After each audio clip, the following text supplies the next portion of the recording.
So let's get into it. I'm looking forward to getting into setting standards, your life in the world of jazz. So thank you again. And I want to begin with 5 years ago, this pandemic just Mm, changed everything for all, especially musicians. it sure did. How did you get through that era, and how did it change the way that you approach music and life now?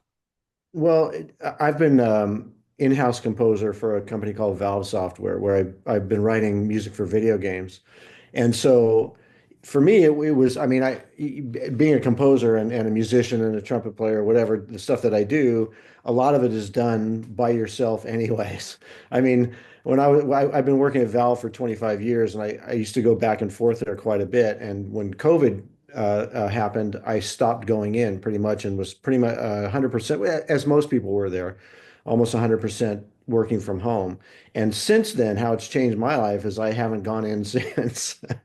So, but again, it's like I miss the interaction with the people, with the teams that I was working with. But on the other hand, it's like when I actually go to work, even at Valve, I have a studio there that's, a soundproof room and you go in and you work by yourself. So having Zoom meetings like this is commonplace. And most of the people that I work with still to this point there are on Zoom. So we do our meetings there. I take a few hours a week in meetings and then I'm working on my own anyway. So it's actually worked out pretty well. But to your question, as far as how it's affected other stuff, I mean, obviously the live scene has changed quite a bit, which I wasn't totally involved with that much up here in Spokane anyway. My main focus as far as a trumpet player for the last 25 years since I've been here in Spokane has been doing remote recordings anyway.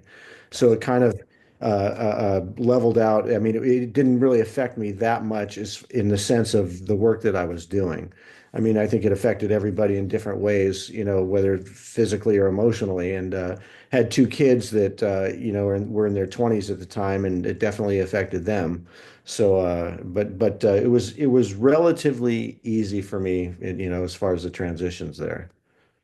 So let's get into the new album, Setting Standards. Talk to me about how this album came about, what your vision was, and just how good it feels for it to be out in the world. Yeah, I mean, the album started when I was inspired by listening to Michael Sembello's Maniac, and not the original version. I don't know if you're familiar with. He redid it, and Oh, he redid it in an orchestral jazz setting, and it's just a beautiful tune. It turned and it took me about 30 seconds to recognize it yeah. because it's got this beautiful string intro and the way that he comes in with the melody, and it's a ballad. And Right. so, and I heard that and I said, man, I've got to do this. I've Yep. just got to do something like this. And so I started on it about 2 years ago and in my spare time, just kind of doing it because I was kind of working full time as an in-house composer for a software company keeps you pretty busy. So it was like kind of nights, weekends kind of thing.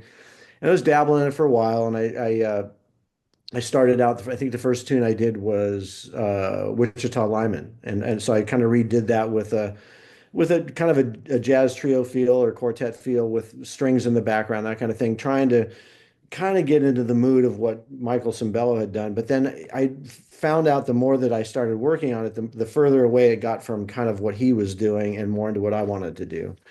And which was still, the composing I've done over the last 15 years or so for a certain game I'm working on was a lot of orchestral stuff. And so I'd been doing a lot of string arranging and orchestral arranging and that kind of stuff. So I started to incorporate that more into the jazz realm of the tunes that I was doing.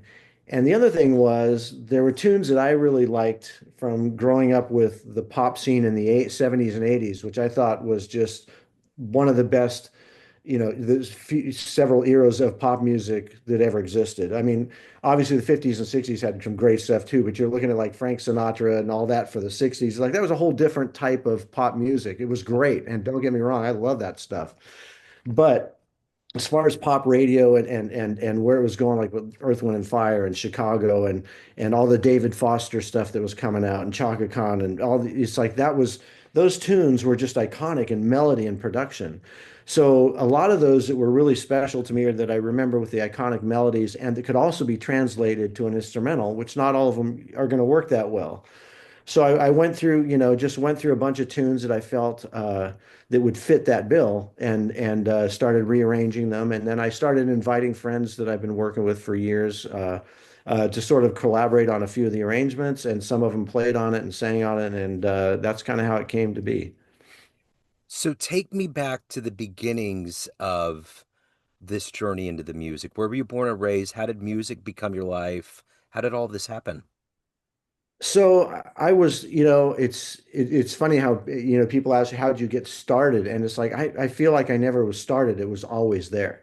I mean, I was, when I was 3 years old, I had a little play piano that I, would sit at for hours until my sister ripped all the keys out of it.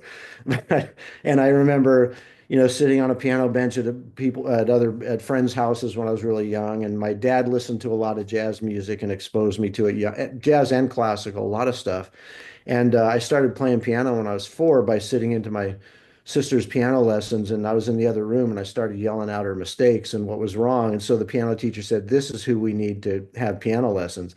And the piano teacher, kind of a funny little fact, she was about 90 years old at the time. I think it was $1 for a lesson. And her nephew was Merv Griffin. But anyway, that's just a little side note there. So Yeah. anyway, and I started playing trumpet in 4th grade, through the instrumental music program, and kind of, grew from that. I played in a lot of youth orchestras and youth big bands and community bands and stuff like that, as school kind of got a little bit boring for me at the time. And I played in a group called Youth of America, which was a long, long time ago. And this guy, Lyle Bardo, was the arranger conductor, and it was all big band stuff. And I was in 6th grade when I started. And that was like huge for me because it exposed me to big band stuff, which I still, when I hear it on the radio, I have to pull over on the car because I can't concentrate on that and drive at the same time. Yeah. But it also exposed me to be able to read that stuff, which is different than just reading, the standard material that you get in a community band or in school. So that exposure, and then going on the road after that with a disco band, and kind of progressed from there on out. And the career kind of after college is when I just jumped into being pretty much a trumpet player full time for about 20 years. So what jazz specific artists or bands or big bands were you listening to that influenced the way that you were approaching your music? Back then or Yeah, now? or even now, yeah, just kind of a Yeah. collection. Well, it is a collection, obviously. And I think, it's funny, a little story that when I was probably in 5th or 6th grade, my dad was playing Miles on his record player.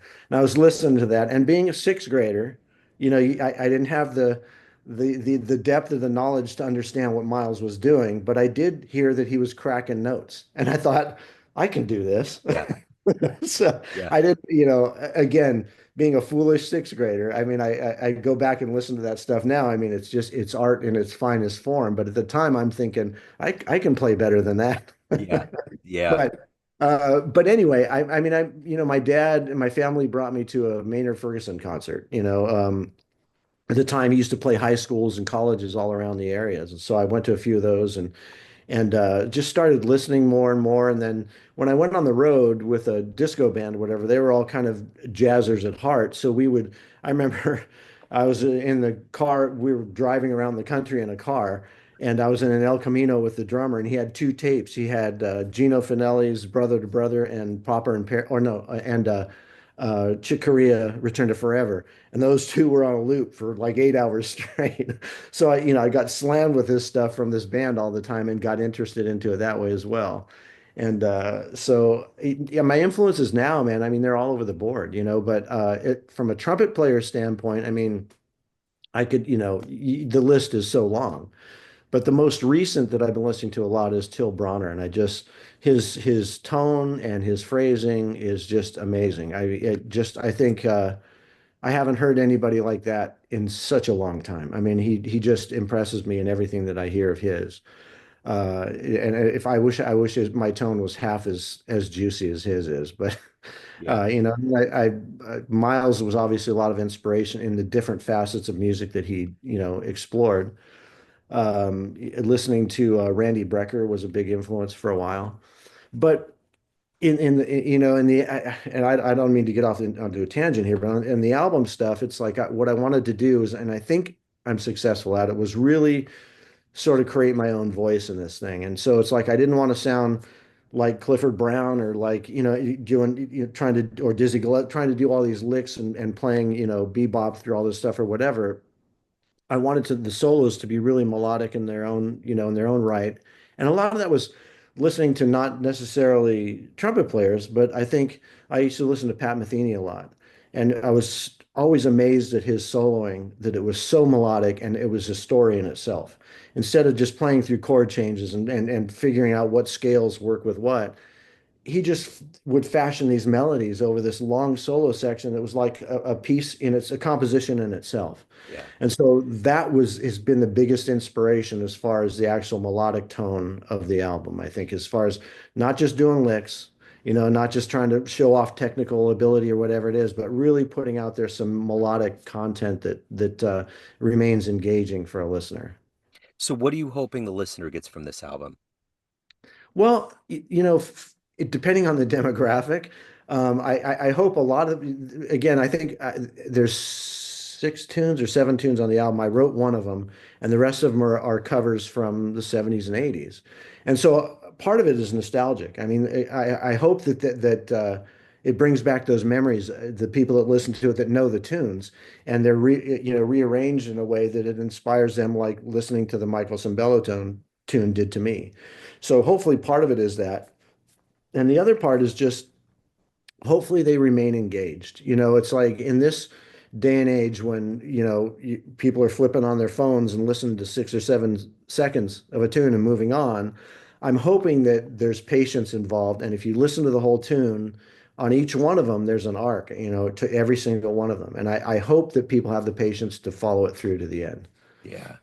So what is it that gets you up every day to play music, make new music, love what you do as a musician? What is that motivation and drive? It's not it's like I think I kind of touched on before. It's something that's always been there. Yeah. It's something I can't turn off. It's like when I listen to music, there's just a certain visceral feel that it hits me, and whether it's listening to jazz or classical or something, it just moves me. I mean, there's things that can practically bring me to tears. I remember when I was listening to I was coming back from a camping trip, and in the car, I was listening to the radio, and Manhattan Transfer came on with Smile Again. Yeah. And that tune just brought me back to whenever it was in the 80s or whatever. And it literally brought tears to my eyes. It was such a beautiful tune. And I redid that tune on the album, which is one of the reasons that tune just moved me so much. It's just such a beautiful song.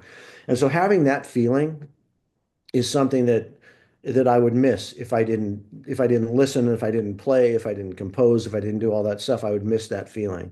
And so I would have to say that's what does it for me every day. So why do you love this art form we call jazz? Why? Yeah. Um, I think I won't specifically say that it's just jazz that I love, because I love listening to orchestral stuff. I love listening to pop music. There's certain rock bands I love listening to. I love listening to jazz. I love playing jazz because of the freedom it allows you. I mean, which is opposite to, like, I've played with, San Francisco Opera. I've played with symphonies that it's an amazing feeling being a part of that group. Sitting in the middle of a 70-piece orchestra or whatever, I can't explain that feeling, as I can't explain the feeling of playing with a quartet when you have that freedom and you're playing and there's that interaction happening between you and the other musicians. And unfortunately, that's happening less and less for me live, because I don't do a lot of live playing anymore. It's mostly done remotely. But still, there's just something about the way the voicings and the chords and everything, the interplay that happens in jazz, that's different from sitting in a symphony orchestra. And that dissonance and that tension and release, just again, it's that visceral feel, and that's what keeps me coming back. So you'd mentioned some seminal people and albums, Return to Forever, Miles, there's been names, but I'm curious if you could get into a time machine and go back in time and see one concert with your own eyes, where are you going? Oh, wow. Um, that's a good question, because I was fortunate enough to see Miles in concert. I played with Ella Fitzgerald. I played with Tony Bennett. I played with Mel Torme. I played with Natalie Cole. I mean, these are concerts that I actually got to do. I think if I was going to go back in time, I mean, I'd go way the hell back and go, go to Austria or Vienna or something, and I'd love to see a concert by Mozart. I mean, can you imagine, being in the midst of that where it's like when this stuff was all beginning, when it was all starting? I think that's where I would venture to go because I think I've been fortunate enough to be able to see and in person a lot of the players that I really admire. So yeah, I think Yeah. that would be it. Yeah. So everyone has a perception of you, family, friends, fans, everyone that you play with on the bandstand, everyone that knows you, but you run the show. What's your perception of you? Who do you think you are? Oh man, I feel like I'm just trying to just trying to do what I love to do, and I'm pretty much under the radar for the most part. I mean, even I mean, I'm not, I'm not, I'm known in certain circles as a game composer, which is really, I love doing, but it's like this jazz thing. And I've been a trumpet player all my life almost, and not a lot of people that I work with know that. But so I just, I'm just someone who's this whole album. It's like it's not going to pay the mortgage. Yeah. That's not the idea. I'm doing it because I really love doing this stuff, and I love working with the people I've been able to work with on this album. It's like the drummer, John Paris, we worked in a band called All Is One 40 years ago. And he's been the drummer for Earth, Wind and Fire for the last 25 years. And we started collaborating and stuff. We're still working on stuff together. The guitar player for Earth, Wind and Fire is on it. He played on it. The sax player that I worked with in the Bay Area for years and years, Johnny Beaumont, played with Huey for years and did a bunch. We used to gig together. An arranger, Lenny Moore, that we've done game work together, worked on the album. So it's being able to do, the collaborative stuff with all these people that are just, incredible people.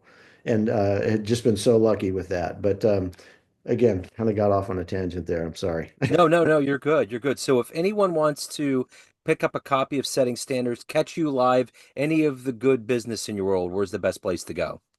Well, for all the streaming platforms, Setting Standards is out there now. It's on, iTunes, it's on Spotify, it's on Amazon, all the standard streaming platforms. It's out there. It just was out, released it in August. So you can find it there. And then as far as live playing, I just did I did a concert in Hamburg a few weeks ago in Hamburg, Germany, with an orchestra for the music that I composed for the video game Dota. And so it was a full 100-piece orchestra and choir. And we did it at Barclays Arena in front of like, I think 15,000 people or whatever. And I do like one of those concerts almost every year. But other than that, live playing, it kind of dried up. I was playing here in Spokane for a while with, I don't know if you're familiar with Bob Curnow, Yeah. but he lives in Spokane. And Wow. and he put a big band together. So we would play once a month down at a local club down in Spokane. And I mean, he used to arrange for Stan Kenton, and he has Sierra Music Publishing with some great big band charts. So he'd always, be throwing out a new chart every few months or whatever. So it was a great experience. But that unfortunately has dried up. So there's not a lot happening in Spokane at this point. And I'm not planning on doing anything quite yet as far as the album is concerned, as far as getting a group together and doing that. I just kind of want to put a few more tunes out there possibly and see how that goes. That's wild. I just went to a consortium of big band directors and Uh-huh. at the atrium by the Blue Room off 18th and Vine.